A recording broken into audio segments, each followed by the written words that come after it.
Imagine. You hear this every single day, from the person you trust the most. You're not like anyone else. You're better than everyone around you. You're the smartest one. Over time, you won't just believe it. You'll start living it. And that's not philosophy, that's the result of a 2015 study published in one of the most powerful scientific journals in the world, PNAS.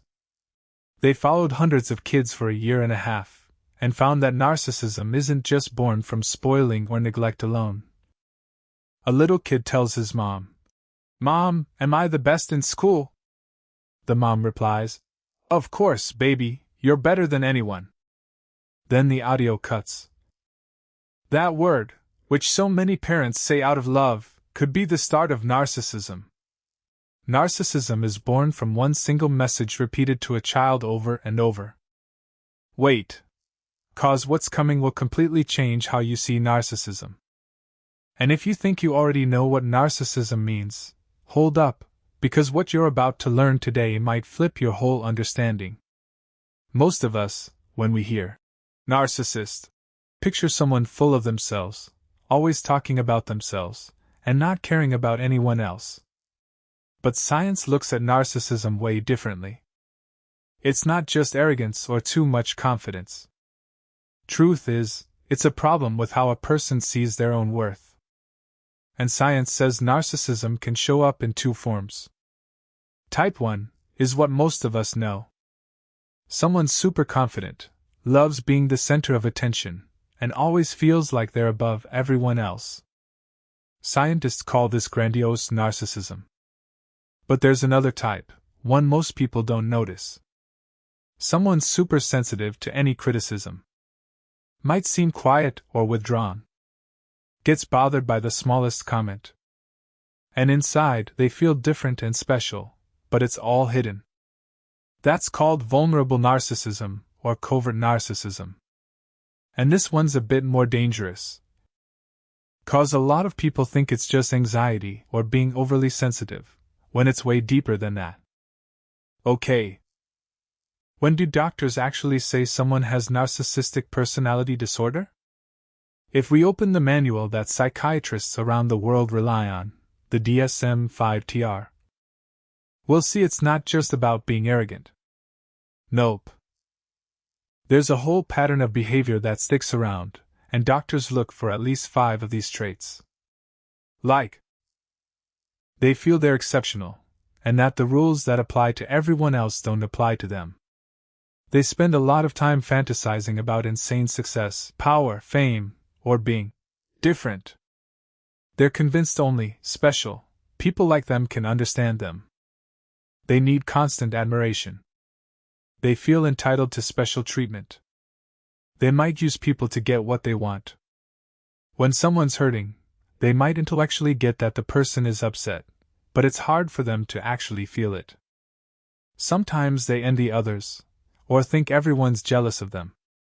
And on top of all that, their way of acting can come off as arrogant or condescending. And here's something most people don't know. Narcissistic Personality Disorder is one of the least diagnosed personality disorders in clinics, even though it's one of the most thrown around words on social media. Why? Because a narcissist usually doesn't walk in and say, "I have a problem." They're convinced the problem is everyone else. So here's the big question. Is narcissism caused by being spoiled? Or by being mistreated? The answer: neither one alone. That study we mentioned earlier found 2 different paths. Path 1. Imagine a kid who hears every day, "You're the smartest person on earth. Nobody's like you. You're better than anyone." Over time, the kid starts believing it's the truth. And that can plant the seeds for grandiose narcissism. Path 2 is completely different. Some kids grow up feeling unloved, or like their parents' love came with conditions. And here, according to theories from big names like Otto Kernberg and Heinz Kohut, the kid does something really strange. They build a fantasy version of themselves inside. A perfect, powerful, amazing image. Not because they actually see themselves that way, but because they're trying to protect themselves from a really painful feeling that they're not enough. And that could be the start of vulnerable narcissism. So at the end of the day, narcissism isn't just about being spoiled. And it's not just about being hurt. It's the mind trying to protect its owner at some point.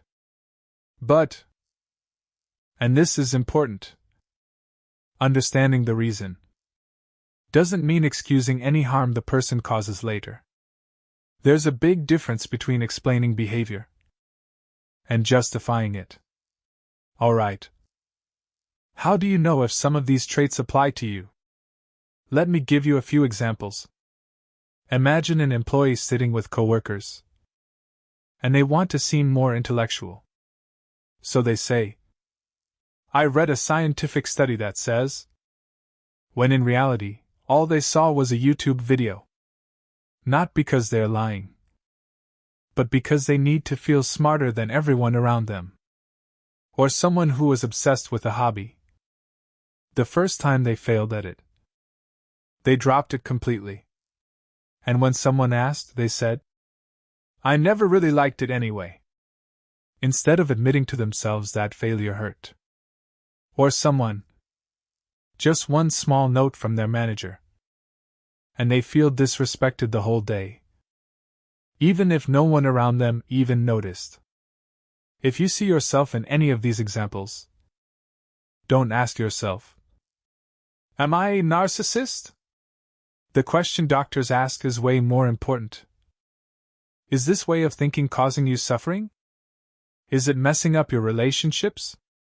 Does it keep happening at work, at home, or with friends? If the answer is yes, that's not a label. That's just a sign that it might be time to reach out to a professional. This is what a lot of people ask. Okay, can a narcissist actually change? And the scientific answer is yes, but with one huge condition. The person themselves has to admit there's an issue and be willing to work on it. Research and medical sources, like the Cleveland Clinic and Medscape, say there's no pill that cures narcissistic personality disorder itself. But there are types of therapy that help significantly. Most well known, cognitive behavioral therapy, CBT, focuses on how you think. Dialectical behavior therapy, DBT, helps with handling emotions, especially anger or rejection. Schema therapy digs deep into the roots, the old messages planted in childhood that still affect them today. How does CBT work? Let me give you a simple example. Imagine someone criticizes your work. The first thought that pops into your head might be, "I'm a failure." Or, "They're humiliating me in front of everyone." In therapy, first thing we do is catch that thought and ask, is that a fact? Or is that just how I interpreted it? Then we try to replace it with something closer to reality. Like, "I might have made a mistake on one thing, but that doesn't mean I'm a failure as a person." The difference seems small, but over time, it changes how the person deals with themselves and others. There's another powerful exercise called behavioral experiments. Instead of attacking or defending every time, just once, try being honest. Admit you're bothered. Or say, "I don't know." Or, "I could be wrong." Then see, did the world end? Or did people treat you normally? Over time, the mind starts to realize that vulnerability doesn't equal danger. There's a famous case study mentioned in psych literature. Let's call her Sarah. For Sarah, any discussion at work felt like a battle. The smallest comment felt like a personal attack. But with therapy, she started to notice the thought running automatically in her head. "I have to be perfect, and no one can see me mess up." Once she worked on that, her work relationships started getting better gradually. And one really important thing: therapy doesn't change a person in a week or a month. Real change takes time and commitment. But research says it's possible. If you see some of these traits in yourself, what's the first step? First, when someone criticizes you, don't react immediately. Ask yourself, what exactly upset me? Did they criticize something I did? Or did I feel like they were attacking my worth as a person? Big difference. Second, write down the thought that popped into your head when you heard the criticism.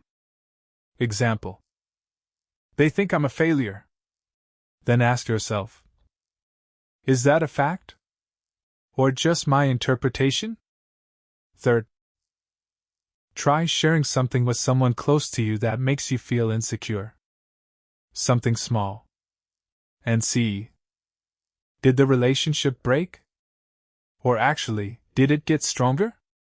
Lastly, if you feel like this is affecting your life, relationships, and work, don't just stop at a YouTube video or an article. Reach out to a qualified therapist. What if the narcissist is in your life? This question comes up a lot. How do you deal with them? First tip: don't walk up to them and say, "You're a narcissist," 'cause chances are you won't get anywhere, and it'll make things worse. Instead, talk about the behavior, not the personality. Instead of saying, "You're selfish," say, "I felt bothered when all the credit went to one person, even though we worked on it together." See the difference? You're talking about a specific situation, not judging their whole character. That approach reduces defensiveness big time. Set clear boundaries.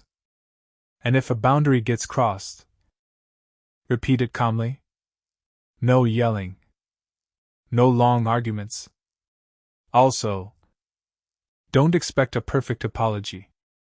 Admitting fault is really hard for some people with narcissistic traits. And finally, if this relationship is constantly draining you mentally, get support for yourself too. Help doesn't always have to go one way. Let's go back to the first question we started with. Is narcissism caused by being spoiled? Or by being hurt? Science says it's way more complicated than that. Narcissism is often the mind trying to protect itself, even if that same strategy later ends up hurting the person and everyone around them. That's why understanding matters. But understanding doesn't mean excusing. And helping someone doesn't mean letting them hurt you. If you saw a little bit of yourself in this video, don't panic. Having some traits doesn't mean you have a personality disorder. But if these traits are consistently messing up your life and relationships, then reaching out for professional help might be the most important step you take. And in the end, remember that healthy self-love means appreciating yourself, while also respecting the feelings of people around you. Narcissism makes a person's self-image more important than anything else, even if it costs them their closest relationships. And if you made it this far, drop this in the comments. I had narcissism all wrong. I also want to know, what's the one thing in this video that surprised you the most? And if you think this could help someone you know, send it to them. Might be the start of them understanding themselves, or someone close to them, in a whole new way.